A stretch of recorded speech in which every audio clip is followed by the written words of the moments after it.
어제 제가 여러분들에게 그 세 가지의 질문을 보내드렸는데요. 다 받으셨죠? 네. 초지동산교회에서 지난 1년 가장 기억에 남는 것은 무엇입니까? 또 초지동산교회에서 가장 감사한 것은 무엇인가요? 세 번째, 초지동산교회가 앞으로 어떤 교회가 되었으면 좋을까요? 제가 이렇게 질문을 보냈는데 오늘 설교의 시작은 첫 번째와 두 번째에 대한 그 질문에 대한 답을 나누고요. 또 설교의 마지막 때 세 번째 질문에 대한 답을 나누도록 하겠습니다. 첫 번째, 초지동산교회에서 지난 1년 가장 기억에 남는 것은 무엇인가라는 질문에 많은 분들이 첫 예배가 기억이 난다 이렇게 답변을 주시더라고요. 처음 이 자리에 모여서 하나님께 예배했던 작년 첫 번째 주일이죠. 은혜라는 주제로 하나님께 예배를 드리고 나아가는데 그때가 저도 굉장히 기억에 많이 남습니다. 함께 인테리어 공사하는 이야기가 기억이 남는다 해주는 분들이 있었고, 또 함께 의사를 결정하는 과정이 매우 좋았다, 소통하는 과정이 좋았다 이렇게 말해주는 분들이 있었어요. 어떤 지체는 저의 사례비를 가지고 의논을 했는데 그 과정에서 굉장히 은혜가 있었다고 해요. 저는 기쁨의 동산교회 보내준 것만 받겠다 했더니 여러분들은 더 받아야 되지 않나, 이런 모습 속에서 굉장한 감동이 있었다. 저도 감동이 됩니다. 또 크리스마스 부활절 세례식, 작은 도서관 개관, 또 선교사님 후원하고 패밀리가 세워져가는 모든 과정들이 기억이 난다라고 답변해 주었습니다. 두 번째, 초지동산교회에서 가장 감사한 것은 무엇인가라는 질문에 좋은 목사님 만난 게 감사하다. 굉장히 감사하죠. 동력자들, 좋은 패밀리들, 또 성도님들이 있어서 감사하다.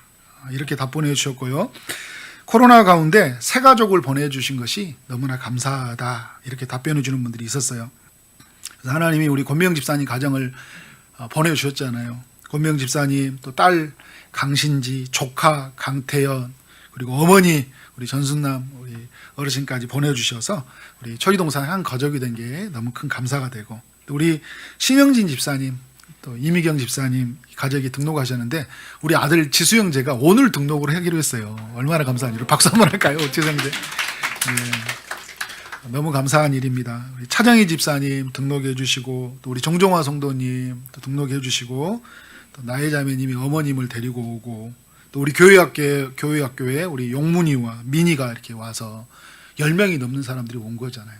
많은 분들이 오고 간 일들이 있었어요. 그런데 이런 중에 우리 한 식구가 되어서 지금 이 자리에서 예배를 드릴 수 있다는 게 너무 큰 감동이라는 생각이 듭니다.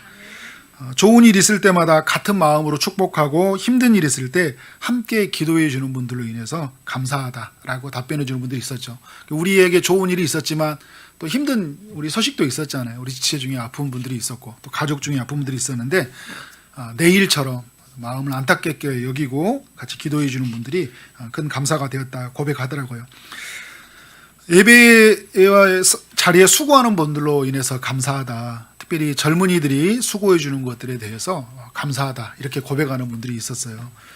그렇죠. 이렇게 젊을 때 이 11시에 새벽 기도하는 시간이거든요. 젊은 사람들에게는 이 9시 11시에 예배 드린다는 거 어마어마한 일이에요.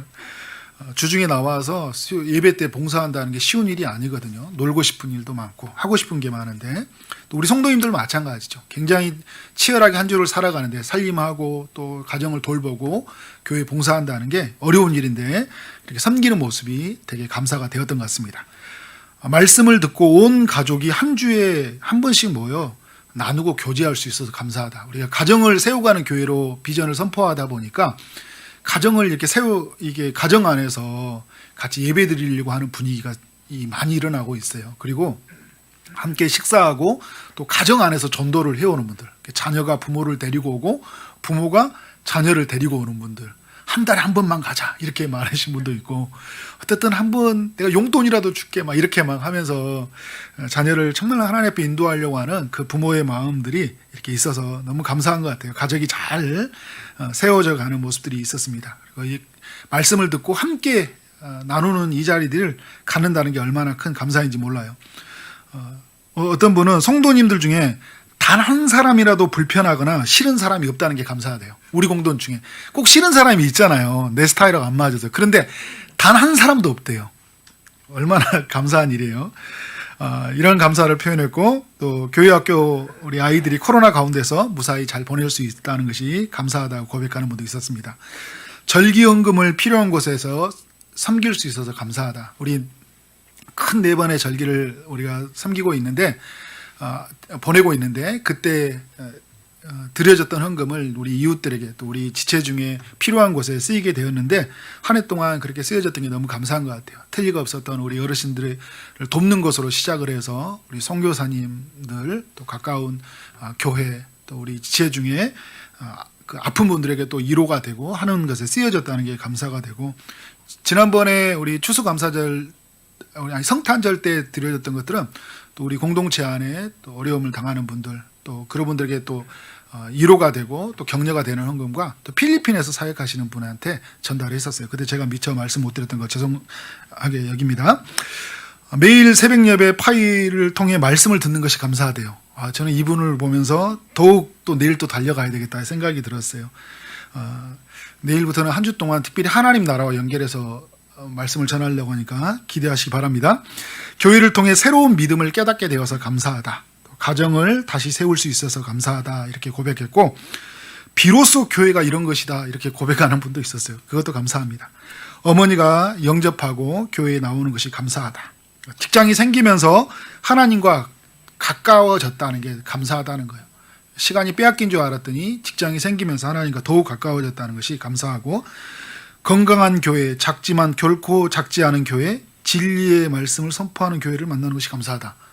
저에게 아부하는 것이 아니라 그분에게 가지고 있는 본심을 이야기하시는 거예요. 너무 감사했습니다. 하나님이 우리에게 이런 이야기들을 1년 동안 허락해 주셨습니다. 너무 좋은 영적인 추억을 허락해 주신 우리 하나님께 영광의 박수 한번 돌릴까요? 이제 3번째 질문에 대한 답은 오늘 설교의 마지막 때 여러분들과 함께 나누도록 하겠습니다. 새로운 1년을 맞이하는 우리는 어떤 모습으로 하나님 앞에 서야 할까?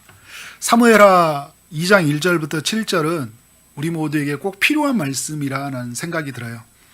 오늘 말씀을 이해하기 위해서는 본문이 있기 전에 어떤 상황이었는지를 좀 이해할 필요가 있는데요. 사무엘상 31장 마지막 장이죠. 사울과 세 아들이 죽는 이야기를 소개해주고 있어요. 블레셋에 의해서 사울의 세 아들이 죽었는데, 이 소식을 듣고 사울이 스스로 자기 칼에 의해서 자결을 하고 맙니다. 사울이 죽었다는 것은 다윗에게는 어떤 의미가 될까요? 이제 새로운 삶의 시작이 되어지는 거잖아요. 사울 때문에 도망자의 삶을 살아야 했거든요. 15년 동안 이스라엘 안에 거할 곳이 없었어요. 광야로, 숲풀로, 그리고 굴로, 이방 땅으로 그렇게 도망을 다니며 살아야 했던 다윗의 삶이잖아요. 다윗을 죽이려고 하니까 누군가 나를 이래서 이렇게 지독하게 괴롭힐 때 얼마나 괴로워요. 15년 동안 그 청년의 시절을 이 사울 한 사람 때문에 인생을 빼앗기고 살았거든요. 사울이 죽었다는 것은 곧 이제 다윗에게 자유로운 삶이 시작되는 의미가 있어요. 근데 여러분, 사무엘하가 시작되어질 때 1장에서 다윗이 어떤 모습을 보여준가요? 사울과 세 아들이 죽은 거에 대해서 심히 애도를 합니다. 그러니까 진심 어린 그 애도를 해요. 하나님 편에서 바라본 거예요. 하나님 편에서 바라보니까 어떤 거예요? 하나님의 기름 부은 자가 죽은 거예요. 이스라엘의 큰 용사들이 죽은 거예요. 그러니까 국가적으로는 엄청난 큰 손해예요. 하나님 나라에 볼 때는 큰 슬픔인 거예요.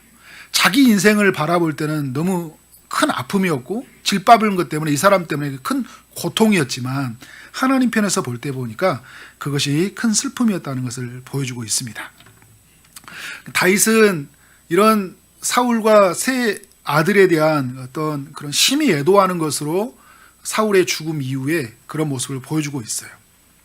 근데 여러분이 또 하나의 다윗의 했던 모습은 어떤 모습이냐면, 다윗이 했던 행동은 하나님께 뜻을 묻고 있어요. 이제 사울이 죽었기 때문에 자유롭게 세상 가운데 나가면 되고, 많은 사람들이 이제 다윗을 열광을 하고 있어요. 이제 사울 왕의 뒤를 이어서 다윗이 왕이 되어야 된다. 그래서 역대상과 사무엘하가 같이 연결해서 읽어야 되는데, 12장에 가보면 많은 그 사울의 아래에 있던 군인들이 다 다윗에게로 들어와요. 이제 왕이 되잖아요. 자신의 이제 기다렸던 자신의 세상이 다가오는 거예요. 이러한 삶의 이야기, 전개되는 이야기 속에서 다윗이 했던 일이 뭐냐면 2장 1절의 말씀이에요. 2장 1절 말씀 한번 읽어볼까요? 시작. 그 후에 다윗이 여호와께 여쭈아뢰되 내가 유다 한 성읍으로 올라가리이까 여호와께서 이르시되 올라가라. 다윗이 이르되 어디로 가리이까 이르시되 헤브론으로 갈지니라. 네, 다윗이 어떤 행동을 보여주고 있죠? 하나님께 여쭈아뢰고 있어요. 하나님, 제가 유다 성읍으로 올라가는 것이 맞습니까? 지금 이 사무엘 하 1장과 2장은요, 1절에 보면 그 후에라는 이 단어는 어떤 시간의 어떤 간극이 있다는 이야기거든요. 바로 죽고 나서 이렇게 물어보는 게 아니라 어떤 시간의 간극이 있는데 많은 고민이 있었던 거죠. 근데 고민에만 멈춰 있는 것이 아니라 무엇을 물어보는 거예요? 하나님께 뜻을 물어보고 있는 거예요. 저 같으면 그냥 갈 것 같아요. 저 같으면 믿음이 없어서 그냥 갈 것 같은데 다윗은 하나님께 뜻을 물어보는 거예요. 제가 올라가는 것이 맞는 겁니까? 올라가는 순간에 사람들은 이제 다윗을 어떻게 할까요? 왕으로 여길 것이고 이제 다윗은 마음껏 자신의 인생을 펼쳐갈 수 있는 거예요. 자신의 삶의 모든 결정을 누구에게 맡기고 있는 거예요? 하나님께 맡기고 있는 거예요. 자신이 가는 것 그리고 멈추는 것, 자신이 뭔가 하는 모든 것이 하나님께 있다는 것을 보여주고 있다는 거예요. 하나님이 어떻게 대답을 한가요? 올라가라고 해요. 그러자 다윗이 또 어떻게 물어보냐면 제가 어디로 가리이까? 유다 땅으로 올라가는데 제가 어디로 가야 되냐 물어보는 거예요. 하나님이 어떻게 대답합니까? 헤브론으로 가라고 하는 거예요. 헤브론에게는 영적인 의미가 굉장히 있는 곳이죠. 그곳에 갈렙의 그의 유다에 있었던 그 갈렙이 받았던 땅이에요. 그런데 여러분 이곳은 산지가 험한 곳이잖아요. 내가 원한 곳이 아닐 수 있어요. 그런데 어디로 가는 거예요? 하나님이 원하는 곳으로 가는 거예요. 제가 만나교회 김명사 목사님이 했던 말이 기억이 남는데 그 밑에 있는 우리 부목사님이 여러 사역들을 가지고 올 때 무엇을 해야 될지 판단이 어려울 때가 있대요. 목사님에게 물어볼 때 목사님이 물어봤는데 뭐가 쉽냐? 물어보면 이게 더 쉽습니다. 그러면 목사님이 하는 소리가 그러면 반대 것을 하라고 이야기한대요. 이게 하나님의 뜻일 가능성이 높다. 우리는 어떻게 해요? 우리는 우리가 좋은 것, 우리가 쉬운 것, 우리가 원하는 것을 하잖아요. 근데 하나님은 우리로 하여금 모든 게 다 그런 건 아닙니다. 근데 굉장히 왜냐하면 우리는 재성을 가지고 있기 때문에 늘 우리에게 편리하는 대로, 우리에게 유리한 대로 결정을 하는 본성이 있거든요. 하나님은 우리 이 본성을 거스려서 하나님의 뜻을 따라 가게 해야 되잖아요. 그래서 반대를 하다 보면 그 반대쪽을 힘든 길을 가다 보면 좋은 결과들이 꼭 있더라. 김병사 목사님이 그런 이야기를 하시더라고요. 좋은 참 교훈이다. 목회에 가지고 있는 어떤 가치관. 목사님이 교회를 이끌어가는 좋은 어떤 신앙관이다라는 생각이 들었어요. 그럼 다윗은 하나님의 뜻에 의해서 철저하게 굴복하고 하나님이 가라 하는 곳으로 가는 그런 모습을 우리에게 보여주고 있는 거예요. 하나님의 뜻을 따라 이제 유다 땅 그 헤브론으로 들어오자 그곳에 있는 사람들이 다윗에게 어떤 행동을 한가요? 4절 말씀을 볼까요? 유다 사람들이 와서 거기서 다윗에게 기름을 부어 유다 족속의 왕으로 삼았다고 이야기를 해요. 여기에 놀라운 메시지가 있는 게 뭐냐면요. 다윗은 왕이 되려고 하지 않고 왕이 되어졌다는 거예요. 다윗은 왕이 되려고 살지 않았어요. 인생의 목표가 왕이 아니었어요. 인생의 꿈이 왕이 아니었던 거예요. 다윗의 목표는 뭐였을까요? 하나님이었어요. 다윗의 삶에 이끌어가는 건 뭐였냐면 하나님의 뜻이었어요. 하나님의 뜻과 하나님이 그의 인생을 이끌어갔다는 것을 볼 수 있어요. 그래서 왕이 되는 것이 아니라 왕이 되어졌다는 거예요. 여러분 이게 굉장히 중요한 거잖아요. 다윗이 한 건 뭐냐면요. 기다리는 거였어요. 다윗이 3번의 기름 부음을 받게 되는데 15세 정도가 되었을 때 사무엘이 와서 왕으로서 기름을 부어요. 오늘 유다 족속의 왕이 되어졌을 때 나이가 30세 가까이 되었거든요. 15년을 기다렸어요. 15년 동안 자기가 왕이 되려고 하지 않았어요. 왕이 되어졌어요. 그리고 이스라엘 전체의 왕이 된 때는 7년 반 뒤의 시간이 흘러서야 비로소 왕이 되어져요. 이스라엘에는 모든 지파들이 다윗을 왕으로 여길 때까지 다윗은 기다렸어요. 다윗은 이것을 의도적으로 기다리지 않았어요. 하나님의 시간표와 하나님의 계획을 따라서 묵묵하게 자신의 일들을 감당했다는 거예요. 여러분, 이 성경에 이런 인물들이 많이 있죠. 대표적인 인물이 요셉과 같은 인물이잖아요. 요셉은 총리가 되려고 인생의 목표로 살지 않았어요. 총리가 되어졌잖아요. 그는 자신의 주어진 자리에서 최선을 다했어요. 하나님 앞에 충성됨으로 살아간 거예요. 하나님의 뜻에 이끌려 살다 가다 보니까 어디에 자리까지 간 거예요? 총리의 자리가 간 거잖아요. 우리 자녀를 키울 때 우리가 어떤 생각을 갖냐면 뭔가 꿈을 줘야지, 인생에 뭔가 목표점을 줘야지 그 자녀가 그 목표를 향해 가고 꿈을 향해 간다고 생각하잖아요. 근데 여러분, 지금 자녀를 다 키워보신 분들 알아요. 그런 꿈을 따라 실제로 이루어졌던가요? 거의 소수의 사람 같아요. 어떤 사람들이 간증하고 나눌 때 보면 그 사람들의 이야기는, 내가 자녀에게 어렸을 때 저는 훌륭한 피아니스트가 될 거라고 꿈을 줬더니 진짜 피아니스트가 되었어요. 그런데 그 꿈을 이룬 사람은요, 수만 명 중에 한 사람이더라고요. 꿈이 이끌어가는 게 아니잖아요. 꿈이 이끌어가는 게 아니라 무엇이 이끌어갈까요? 하나님이 이끌어가는 거예요. 자녀에게 뭘 가르쳐야 되냐면 인생의 목적이 하나님이라는 걸 가르쳐야 돼요. 좋은 대학을 가르치는 것이 목표지가 되어서는 안 돼요. 하나님이 우리의 삶에 살아가야 할 궁극적인 이유이고 목표치가 되도록 만들어줘야 돼요. 그래서 비록 내가 원하는 대학에 가지 않고, 내가 비록 원하는 그 학교를 들어가지 않고 다른 길을 선택했지만 이 자녀가 하나님을 선택하고 간다면요, 안전한 길이에요. 그래서 그 자녀를 축복해줘야 돼요. 후회하지 말고 자녀가 마음껏 인생을 살아갈 수 있도록 축복해줘야 돼요. 여러분, 우리는 되어져 간다는 것들에 대해서 우리의 삶은 늘 관심을 가져야 된다는 것이죠. 다윗의 삶의 여정은 되어져 갔다는 거예요. 그리고 이 되어진 왕이 첫 번째로 한 일은 뭐냐면 사울과 세 아들의 그 시신을 수습해서 장례를 치루어준 길르앗 야베스 사람들에게 선한 일을 베푸는 일이었어요. 다윗의 인생을 짓밟으며 죽이려고 했던 사울과 세 아들의 시신을 수습했다? 어떻게 보면요, 다윗과 정면으로 맞서는 행동일 수 있어요. 다윗의 인생을 짓밟았던 사람을 이렇게 내가 장례를 치러줬다는 것은 다윗 편에서 볼 때는 다윗에게 반기를 드는 행동이라고 볼 수 있는 거잖아요. 다윗의 권위를 인정해주지 않는 행위라고 볼 수 있는 거예요. 그럼에도 불구하고 다윗이 이들을 품고 있어요. 4절 이후에 보면 7절까지 품는 이야기를 소개해주고 있는데 두 가지의 측면을 보여주고 있어요. 하나는 뭐냐면 자신의 주에게 충성했다는 측면이에요. 5절 말씀을 볼까요? 뒤에 말씀을 보면 너희가 너희 주 사울에게 이처럼 은혜를 베풀어 그를 장사했다고 축복해줘요. 너희의 주, 이게 길르앗 야베스의 주가 누구였어요? 하나님이시지만 하나님께서 기름 부어 세워진 왕이 사울이잖아요. 사울이 왕으로 있었기 때문에 그 왕에게 그 권위에 순종하고 있었던 거예요.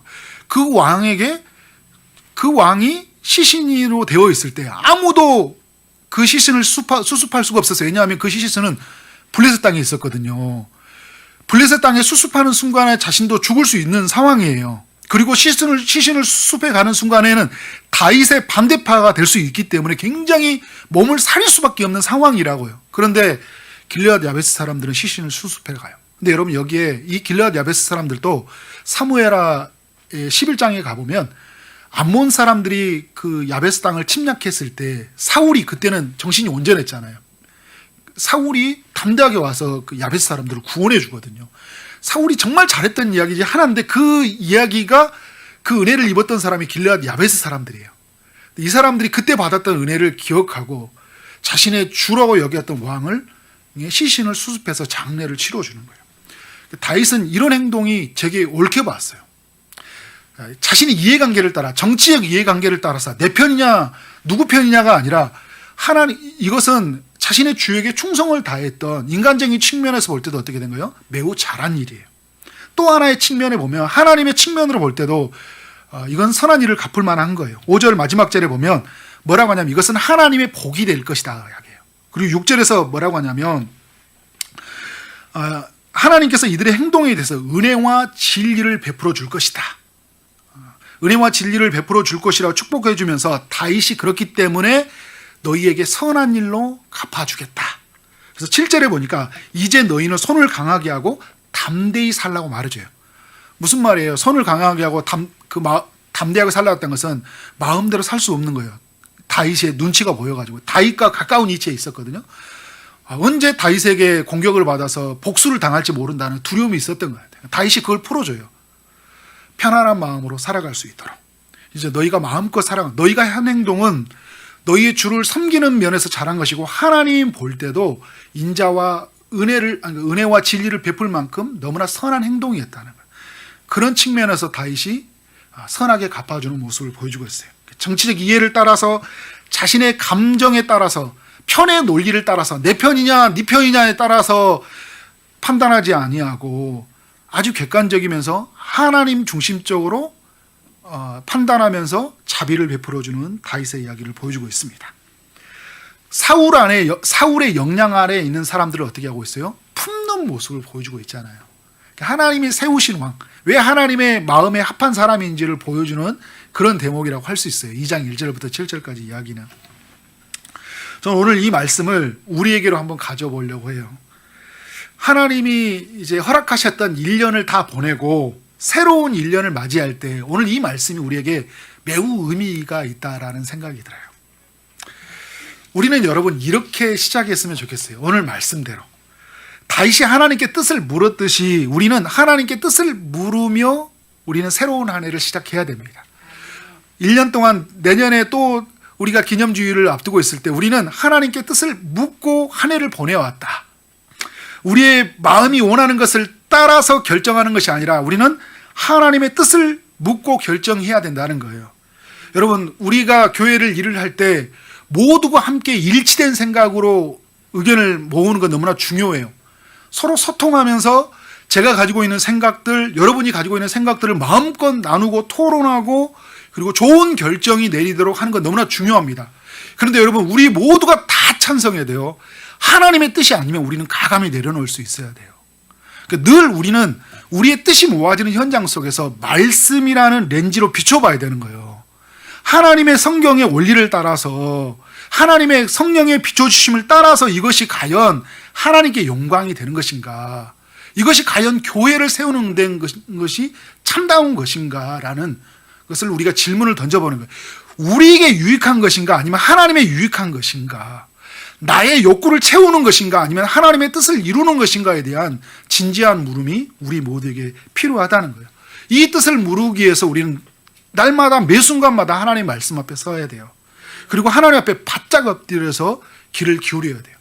프랭크 루박이라는 사람이 하나님과 동행에 대한 많은 책들을 썼는데 그분이 하나님과 동행할 때 하는 이야기 중에 굉장히 기억에 남는 이야기가 뭐냐면요, 1분에 한 번씩 하나님을 생각한다 이야기를 하더라고요. 왜냐하면 우리의 생각은 늘 어떤 생각에 지배를 받아요? 세상의 생각을 지배를 받으니까 내 뜻이 늘 앞서잖아요. 그러니까 1분에 한 번씩 하나님께 뜻을 물어봐서 다시 어떻게 된 거예요? 리셋, 다시 새롭게 하는 거예요. 또 하나님의 뜻으로 다시 세워가는 거예요. 고정시키는 거예요. 그 삶에 내가 끌려가도록 내 삶을 맞추고 가는 것이죠. 그래서 우리 초지동산교회는 하나님의 뜻을 따라 세워져 가는 교회가 되길 원합니다. 모든 결정권을 하나님께 드리며 나가길 원합니다. 초지동산교회 안에는 여러분들이 각각의 성도로서 이제 한 명이 초지동산교회 성도로서 직장에서 일터에서 살아가게 될 텐데 여러분의 삶 속의 결정들이 하나님의 뜻에 의해서 결정되어졌다. 배우자를 얻는 것, 직장을 들어가는 것들, 그리고 결혼한 우리 세대들이 자녀를 낳는 것들이 이 세대의 기조를 따라서 자녀를 계획하고 인생을 계획하게 살아가는 것이 아니라 하나님의 뜻을 따라서 여러분이 결정해지기를 원합니다. 여러분, 내가 좋기 때문에, 내 마음이 원하기 때문에 하나님이 원하는 것은 아니에요. 내가 이 직장을 그만두고 새로운 곳으로 옮기는 것은 철저하게 하나님에 의해서 주관돼요. 그렇게 해야지만이 들어갔을 때 후회가 없어요. 그곳에서 하나님의 선하신 역사들을 우리가 경험하게 된다니까요. 그런 면에서 여러분이 철저하게 하나님의 뜻에 매달리는 한 해가 되었으면 좋겠습니다. 그리고 여러분, 우리 모두는 다윗이 왕이 되지 않고 되어졌던 것처럼 우리는 우리 모두의 삶 속에 되어지는 삶의 여정이 있기를 원합니다. 여러분, 우리는 되어져야 돼요. 철저하게 우리는 하나님 앞에서 하나님이 지으신 그대로 원하시는 그 계획을 따라서 우리는 되어져야 돼요. 우리는 되어지기 위해서 철저하게 하나님 말씀에 또한 의지를 해야 되고, 우리의 되어지기 위해서 주님이 보내신 성령에 날마다 비추어서 우리 자신을 살펴보아야 돼요. 여러분, 성경의 인물들, 제가 아까도 요셉의 이야기를 살펴보았어요. 요셉은 하나님에 의해서 되어진 사람이고, 그리고 다니엘과 같은 사람도 그렇고, 성경의 수많은 사람들, 인물들, 우리 주변에 하나님께 쓰여지는 사람들 보면요, 되려고 살지 않고 되어졌다는 거예요. 하나님이 되어진 삶이 무엇인가? 그것은 우리의 힘이 아니라 하나님의 방법으로 따라갔을 때, 그리고 다윗이 왕이 되어질 때까지 기다렸던 것처럼 자신의 생각과 자신의 뜻을 완전히 비우고 나아갔던 것처럼 우리의 삶 안에서도 그렇게 비우고 나아가는 여정이 필요하다라는 것이에요. 저는 우리 초지동산교회를 보면서요, 1년 동안 이게 이어지는 이 여정을 보면서 우리는 우리의 생각대로 물론 앞서갔던 부분들이 있어요. 다윗도 마찬가지예요. 다윗도 자신의 생각이 앞섰던 부분들이 있어요. 그런데 그가 또 다시 하나님 앞에 엎드리면서 하나님이 되어지는 것들을 경험하게 되는데, 저희도 보면 하나님이 되어지는 과정들을 많이 보여줬다. 코로나가 창궐할 때 우리가 여러분 개척했잖아요. 개척이 딱 됐는데 단계가 올라가는 거예요. 3단계, 4단계 됐어요. 우리 이제 인원이 모아졌는데 10명도 못 들어온다고 하는 거예요. 10% 막 하게 되니까 막 7명 돼야 되는가. 어떨 때는 막 너무 많이 되니까 이곳에 아무도 올 수 없어가지고 어떤 날은 우리 막 방송팀하고 저만 나와서 막 설교할 때도 있었잖아요. 최소 인원으로 예배할 수밖에 없는 열악한 상황이 되었어요. 그리고 우리가 할 수 있는 일들이 뭐 사역들이 나가서 마음껏 전도할 수도 없잖아요. 마음껏 전도할 수도 없고 사역을 펼쳐갈 수 없었던 상황이에요. 그런데 이제 마음속에 가지고 있었던 건 뭐냐면 조급하지가 않는 거예요. 급한 마음이 안 생기더라고요. 왜냐하면 분명히 하나님이 교회를 개척하는 중에 하나님이 일하셨다면 이런 일들 속에서 하나님이 일하실 것을 시다는 믿음을 하나님께서 주신 거예요. 하나님의 은혜죠. 이 믿음을 주셨다는 게. 여러분, 그런 상황 속에서 우리에게 이런 귀한 동역자들, 우리 새로운 가족들이 허락해 주셨잖아요. 이런 상황 속에서도 여러분 가정이 구원되는 역사를 이루고 가셨어요. 가정이 회복되고 가는 거예요. 어떤 성도님의 가정은 한 번도 이렇게 식사를 안 했었는데 이 초지동산교회에 함께 가정을 세워가는 비전 속에 있다 보니까 자녀와 함께 식사를 비로소 하기 시작했다. 나눔이 대화가 시작되었다는 이야기를 들으면서 하나님이 우리 교회 속에 일하시고 각 가정 속에 일하고 계시구나라는 것들을 경험하게 되었어요. 무슨 말이에요, 여러분? 되어졌잖아요. 우리가 그러면 아무것도 아는 건 아니거든요. 아무것도 아는 건 아니잖아요. 우리는 하나님 앞에 서려고 했어요. 하나님 앞에 예배하려고 했어요. 있는 자리에서 우리가 비록 영상으로 드릴 수밖에 없는 열악한 환경이 있었지만 그 자리에서 하나님께 예배하려고 했어요. 하나님을 바라보려고 했고 하나님의 뜻이 무엇인지 귀를 기울이려고 하는데, 하나님이 그런 우리를 통해서 하나님이 직장과 가정의 삶의 문제들을 풀어가시고 해결하신 것을 우리는 경험했잖아요. 1년 동안 이 되어지는 일들을 우리가 배웠다면, 경험했다면 앞으로 이제 다가오는 1년은 어떻게 될까요? 하나님이 되어지는 것을 보자는 거예요. 조급하지 말아야 돼요. 아브라함이 여러분 조급해서 그 하갈을 통해 이스마엘을 얻은 것이 얼마나 큰 나중에 화근이 되어지잖아요. 우리 인생의 조급함이 결국 화근이 되어져요. 하나님은 뜻은 우리의 결정과 상관없이 이루어지거든요. 근데 우리가 어떤 결정을 했을 때 그것에 대한 어마어마한 대가를 또 지불하게 돼요. 아브라함이 그렇게 우리에게 보여줬던 것처럼. 그러니까 우리는 되어지는 삶의 여정들을 한 해를 보냈으면 좋겠다. 세 번째는 뭐냐면요, 다윗이 왕이 된 후에 자신이 반대되는 사람들을 품었던 것처럼 하나님 편에서 그 모든 것을 풀어갔던 것처럼 오늘 우리의 한 해 동안 우리의 삶 속에서 모든 사람들을 품는 우리 공동체가 되길 원합니다. 하나님의 뜻을 따라서 우리 교회가 움직여가고 여러분의 삶이 움직여가기를 원합니다. 여러분, 교회는 누구든지 올 수 있어야 돼요. 가난하고 포로되고 눌려있는 상처 입은 영혼들이 올 수 있는 곳이 교회입니다. 누구든지 올 수 있도록 우리 교회 문을 활짝 열고 우리의 마음을 활짝 열어서 이곳에 와서 주님이 주는 영원히 목마르지 않은 물을 마시게 해야 돼요. 영원히 줄이지 아니하게 하는 하나님의 양식을 먹도록 우리가 주님의 통로가 되어줘야 돼요. 우리는 주님의 자비를 베풀어 줘야 됩니다. 길리앗 야베스 사람들이 두려워 떨고 있을 때 담대하라. 그래서 그들에게 그 마음을 풀어주고 그 삶을 열어줬던 것처럼 오늘 이곳에 와서 하나님의 뜻을 따라 살 수 있도록 여러분 우리가 거치는 돌이 되지 않아야 돼요. 우리는 디딤돌이 되어줘야 돼요. 우리는 그리스도의 아름다운 향기가 되어줘야 돼요. 오늘 우리를 통해 들어오는 집으로 들어오면 현관에 들어올 때 발판을 딛고 올라가듯이 우리는 이곳에 들어가는 발판이 되어져야 돼요. 그래서 오늘 우리의 발판이 되어서 누구에게로 가게 할까요? 하나님을 만나게 할 수 있는 도구들이 되어야 된다는 거예요. 다윗의 삶의 이 결정을 통하여 길르앗 야베스 사람들이 누구를 만나는 거예요? 하나님을 만나게 되잖아요. 은혜와 진리를 베푸시는 하나님을 만나게 되잖아요.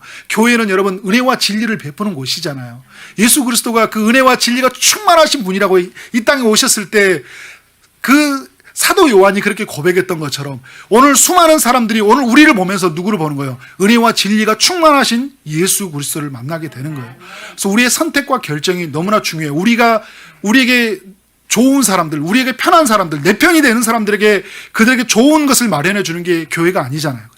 나와 다른 사람, 기질이 다른 사람, 성격이 좀 강한 사람, 또 이렇게 살아온 삶이 뭔가 한번 생각하면 골똘히 뭔가에 빠져서 사는 사람들이 있어요. 그들에게 그런 생각을 할 수 있는 시간을 열어주고요. 또 성격이 급한 사람이 있으면 우리가 조금 급한 사람이 갈 수 있도록 열어주고, 또 차분한 사람이 있으면 그들이 올 수 있도록 기다려주는 것이 바로 교회여야 돼요. 눈물로 상처 입고 살아가는 사람, 그 상처가 그의 예수님 안에서 풀어지고 녹아질 때까지는 우리가 따뜻한 온기가 되어줘야 돼요. 그래서 우리가 따뜻한 온기가 되어졌을 때 그들이 녹아지잖아요. 겨울에 여러분 지금 이 차게 얼었던 땅이 녹아지려면 뜨거운 햇빛이 비춰졌을 때 점점 봄이 다가오고 여름이 다가오면 땅에 얼어져 있던 것이 풀려졌던 것처럼 오늘 우리의 삶이 따뜻한 그 온기가 품어졌을 때 그들의 삶 속에 그 상처가 녹아지고 가지고 있는 두려움이 사라지면서 교회 안에서 뭘 누릴까요? 진정한 사랑을 누리게 되는 거예요. 저는 우리 초지농산교회에서 이러한 역사가 일어났으면 좋겠습니다. 다가오는 한 해 이런 이야기를 남기기를 소망합니다. 이제 저는 여러분과 제가 처음에 이야기 나눴던 세 번째 초지동산교회는 앞으로 어떤 교회가 되었으면 좋을까에 대한 답변을 하고 말씀을 마치도록 하겠습니다. 어떤 분이 초지동산교회는 어떻게 되었냐라는 답변에서 이런 이야기를 했어요. 하나님과 늘 동행하며 행복이 넘치는 교회가 되었으면 좋겠습니다 라고 답변해 주셨어요. 어떤 분은 말씀과 기도와 찬양이 살아 움직이는 교회가 되었으면 좋겠습니다. 내가 원하는 교회가 아닌 하나님이 원하는 교회가 되었으면 좋겠습니다 라고 답변해 주셨어요. 오늘 말씀과 너무 많이 일치가 되어지죠. 어떤 분은 젊은이와 안산의 애국인 노동자들을 전도하고 교회의 현 시대적 소명을 감당했으면 좋겠습니다. 그리고 지금처럼 했으면 좋겠습니다 라고 답변을 주었어요. 어떤 분은 지금처럼 나보다는 상대방과 이웃을 먼저 생각하고 섬기는 교회가 되었으면 좋겠습니다 라고 답변을 주었어요. 어떤 분은 겉으로 보여주는 모습만이 아닌 예배와 하나님의 말씀, 복음으로 모든 성도가 든든히 세워져가는 성령님이 인도하시는 교회가 되었으면 좋겠습니다 라고 답변을 주었어요.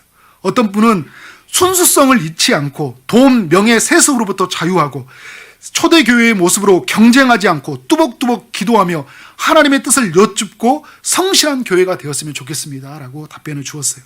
어떤 분은 세상 속의 교회로 각자가 성령 받고 성령의 전이 되어 세상을 변화시키는 등불이 되어 좀 더 밝은 세상이 되었으면 좋겠습니다 라고 답변을 주었어요.